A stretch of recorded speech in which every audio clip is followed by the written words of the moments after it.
무조건 소장이에요. 예쁘지 않아도 소장이에요.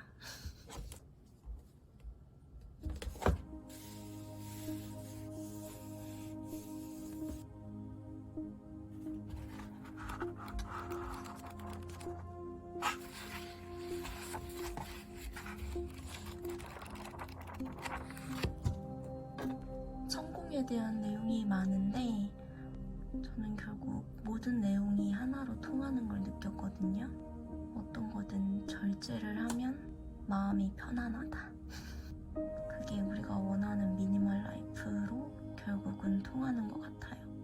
이 책을 통해서 제가 원하는 게 그냥 물건이 적은 미니멀이 아니라 제가 스스로를 절제할 수 있는 상태에 이르는 게 저만의 미니멀 라이프 기준이라는 걸 깨달았어요. 이런 식으로 앞장이 나와요. 고민을 얘기하고 그 뒤에 이 저자분이 해결책을 말씀 주시는 내용인데요. 저작권 때문에 모든 걸 읽어드릴 수는 없고, 나는 성공할 수 있을까? 어떤 사람들이 성공합니까?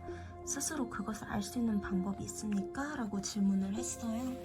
뭐라고 답하셨냐면, 자신이 성공할 것인가를 알고 싶다면 먼저 식사를 절제하고 이를 매일 엄격히 실행해보면 됩니다.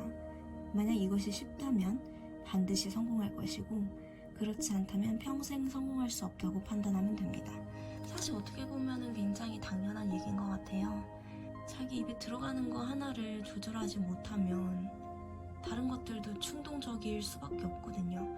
제가 제 폭식증 관련된 영상에도 얘기를 한번 했었어요. 어느 순간부터 저는 이제 먹는 게 조절이 안 되더라고요. 먹는 게 조절이 안 되고 오늘 하루만 지금 이 한 끼만 더 이렇게 조절되지 않는 양을 이렇게 먹어치웠는데, 그 시기에는 다른 부분에 있어서도 굉장히 충동적인 면모가 자주 보였어요.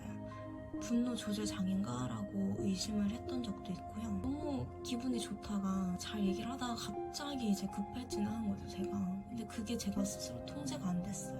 눈이 약간 살짝 뒤집어지는 느낌이 들면서 그렇게 막 되고, 얼마나 심했냐면 직장에서도 솔직히 제 감정을 이렇게 완벽하게 감추기가 어려웠어요. 그걸 다 이해해 주셨던 저희 이사님께 감사의 말씀을 언젠가 드려야 될 것 같아요.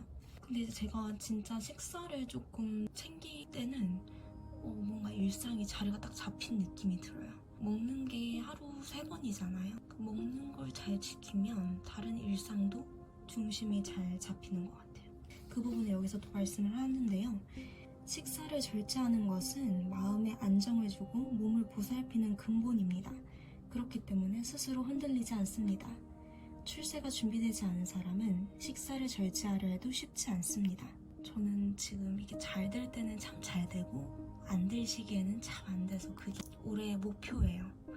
먹는 거 잘 절제하기. 안타까운 것은 이런 사람이 세상에 너무 많다는 것입니다. 그래서 성공하는 사람이 적은 것입니다.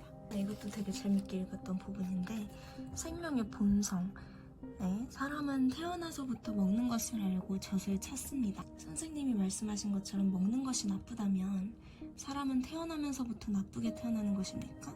음식을 절제하라는 말이지 먹는 것 자체가 나쁘다는 이야기가 아닙니다. 극단적으로 생각하는 분들이 좀 있는 것 같아요. 뭐든지. 제 남편도 살짝 그렇긴 한데, 예를 들어서 운동을 많이 했더니 허리가 아프다라고 하면은 그거 봐, 운동 안 해도 건강해. 운동해봤자 좋을 거 하나 없어. 약간 이렇게 간다든지. 뭐 아니면 도가 아니라 그 사이에 굉장히 많은 수들이 있잖아요. 그래서 모든 것을 선악이라는 이분법으로 이해하려는 것은 아직 깨달음이 미천한 사람들이 하는 일입니다. 미안 남편. 먹는 것 또한 생명의 본성입니다. 먹는 것이 어찌 나쁜 것이 될 수 있습니까? 땅바닥에 기어다니는 지렁이부터 배변을 파먹는 맥스들이 이르기까지 배가 부르면 먹지 않습니다. 오직 사람만이 배가 불러도 계속 음식을 입에다가 꾸겨 넣습니다. 이것은 본성이 아니라 탐욕입니다. 이 책의 저자는 미즈노 남보코라는 사람인데요. 일본의 운명학자이자 사상가였어요. 굉장히 유명했고요. 그분은 10살에 술을 마시기 시작했고 도박을 했고 18살에 이제 도둑질을 해서 감옥에 가게 됐다고 해요. 그러다가 이제 감옥에서 여러 사람들의 얼굴을 보잖아요. 죄 지은 사람들의 생김새가 성공한 사람들과 다른 것을 발견을 한 거죠. 그래서 감옥에서 나온 다음에 자기 운명을 물어보러 관상가를 찾아갔대요. 근데 그 관상가가 1년 안에 칼에 맞아 죽을 운명이니 빨리 이제 절로 가서 출가를 부탁해라. 너무 놀라잖아요. 1년 안에 죽는다니까. 그래서 절로 빨리 갔는데 그 주지 스님이 1년 동안 보리랑 흰 콩만 먹고 오면 절에서 받아주겠다 라고 했대요. 이 부분에서 이미 이 사람은 대단했어요. 진짜로 스님이 되기 위해서 막 진군으로 생계를 버티면서도 흰 콩이랑 보리만 먹었대요. 술도 끊고. 이미 독한 사람이었어, 이때부터. 그렇게 1년 뒤에 절로 가던 길에 관상가를 다시 한번 찾아가요. 근데 그 관상가가 되게 놀래면서 물었대요. 당신의 운명이 완전 바뀌었어요. 어디서 큰 덕을 쌓았나요? 아니면 사람의 목숨을 구했나요? 했더니 이제 이 미즈노 남보쿠라는 사람이 생명을 구한 일은 없지만 보리랑 흰 콩만 먹고 1년을 살았어요. 식사를 절제한 것이 큰 음덕을 쌓았어요. 그것이 당신을 구했소 라고 관상가가 얘기를 했대요. 근데 여기서 이 사람은 또 평범하지 않아요. 이 관상가의 말에 내 이제 운명이 변했으니 다른 일을 해야겠다 하면서 스님 되는 걸 포기하고 운명을 공부하러 전국을 돌아다녀요. 처음에는 머리 만지는 사람의 제자가 돼서 3년 동안 사람의 얼굴 모양을 연구했고요. 그 다음에 3년 동안 목욕탕에서 일하면서 사람의 이제 벗은 모습을 연구를 하고, 그 다음에 마지막 3년을 화장터 인부로 일하면서 죽은 사람의 골격을 연구했다고 해요. 어떻게 이럴 수가 있지? 그래서 9년간의 사람을 연구하는 수업을 마친 다음에 이 사람이 관상가로 굉장히 유명해지게 돼요. 보통 관상 볼 때 얼굴만 보잖아요. 근데 얼굴만 보지 않고 조금 잘 모르겠다, 의심쩍다 싶으면 옷을 벗기고 골격까지 감정을 해서 백발백중이었다고 합니다. 그걸로 굉장히 부를 많이 쌓았는데 쌀을 끝까지 안 먹고 보리를 고집했나 봐요. 쌀로 만든 떡도 안 먹었대요. 진짜 지독하고 독한 사람이야. 뭘 해도 성공했을 것 같긴 한데요. 그래서 3,000명이 넘는 제자들이 있었고 일본 조정에서 대일본이라는 칭호까지 파격적으로 받았다고 합니다. 이 사람의 조언이 담긴 책들이고, 이거를 편저자, 그냥 번역이 아니라 편저자네요. 류건이라는 분은 스스로 치유하며 행복하게 사는 법을 배우고 가르치는 분이래요. 편저자분의 후기도 굉장히 저는 뜻깊었는데요. 이분은 이제 크고 작은 질병에 시달리다 비교적 이른 나이에 자연은하게 발을 딛게 됐다고 해요. 본인이 이제 찾으신 진리는 곁에 있었다. 오늘 하루 마주하는 한 끼 그 식사에 모든 것이 들어있었다 라고 얘기를 하셨고, 이분이 하신 말씀 중에서 좀 발췌를 해볼게요.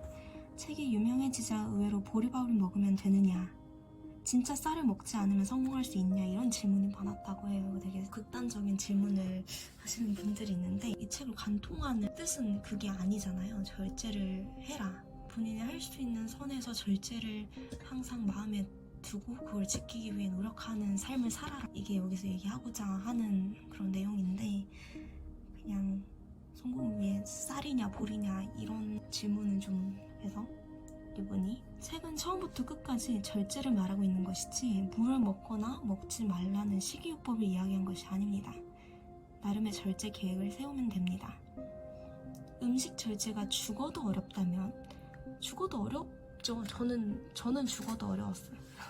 그래서 음식 절제가 죽어도 어렵다면 자기가 가진 해진 옷까지 하나라도 아끼는 마음가짐을 갖는 것이 절제의 시작일 수도 있습니다 라고 하십니다. 그래서 결국은 미니멀 라이프다.